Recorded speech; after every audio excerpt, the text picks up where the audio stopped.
नवग्रह बताते हैं, नक्षत्र बताते हैं, चंद्रमा सूरज हैं, हजारों लाखों सदियों से और चल रहे हैं, घूम रहे हैं, लेकिन टकराव नहीं। कभी पृथ्वी की सीध में चंद्रमा आ जाता है, कभी चंद्रमा की सीध में पृथ्वी आ जाती है,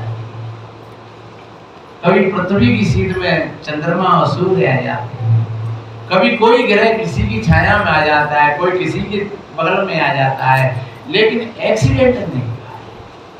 और जहां पति पत्नी रोज एक्सीडेंट कर रहे हैं, भैया भैया रोज एक्सीडेंट कर रहे हैं। ये कितनी प्रकृति का सिस्टम है, कैसी व्यवस्था है। अगर उनमें एक्सीडेंट हो जाए तो पूरे संसार का प्रलय हो जाए। इसलिए ध्यान रखो, हमें आपस में इसी तरीका से रहना चाहिए जैसे सूर्य और चंद्रमा खुले आकाश में भ्रमण कर रहे हैं। कोई गियर नहीं है, कोई डीजल नहीं है, कोई मोड़ने वाला नहीं है, कोई तोड़ने वाला नहीं है, और अपनी अपनी स्थिति में किस तरीका से अपनी कर्तव्य निष्ठा की दूरी पर और वो घूम रहे हैं। और हम भी अगर अपनी कर्तव्य निष्ठा की दूरी पर अगर घूमते रहें तो कोई झगड़ा नहीं है, कोई विवाद नहीं है। लेकिन जब हम अपनी कर्तव्य निष्ठा से अवचित हो जाते हैं तब फिर ये सारे के सारे विवाद हैं। एक काम कर रहा हो और एक दूसरे रहो और खावे को बराबर है तैयार तो झगड़ा होगा। लाभ दे हुए वही क्यों नहीं देंगे, उनका झगड़ा कौन आने का। तो जब वो झगड़ा है, अगर वास्तव में वो एक घर के हैं और एक स्थिति में वो अपना अपना फर्ज पूरा करते हैं तो फिर कोई भी बात नहीं है। चाहे बेटा हो, चाहे बेटी हो, चाहे कोई संत हो, भक्त हो, कोई भी किसी प्रकार कोई झगड़ा है ही नहीं।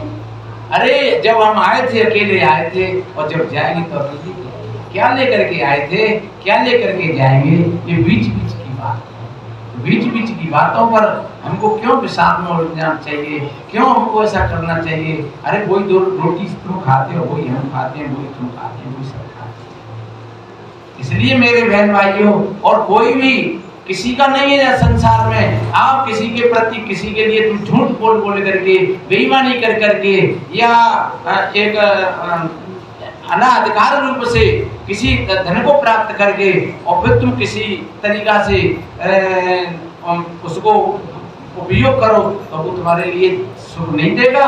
वो कहीं न कहीं तुम्हारी वो नाश की नींव पड़ेगी, कहीं न कहीं आज नहीं कल, कल नहीं तो परसों।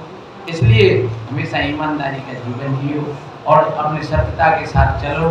सबका कर भला होगा भला, नेकी कर नत्ती में डाल, ऐसा भाव सभी भाई बहनों को आना चाहिए। तो आपके जीवन में कभी कोई कमी नहीं आएगी। ये सबसे ज्यादा बड़ा भजन है। ये मंत्र है जो संत बोल रहे हैं वो, और जो मंत्र देते ना, जो कान में फूंकते हैं या वैसे मंत्र देते हैं वो तो झूठे भी हो सकते हैं, क्योंकि कान में जो मंत्र देना है वो एक धोखा है। हम जो कह रहे हैं वो 50, 100, 200, 500, 1000 आदमियों को करके कह रहे हैं।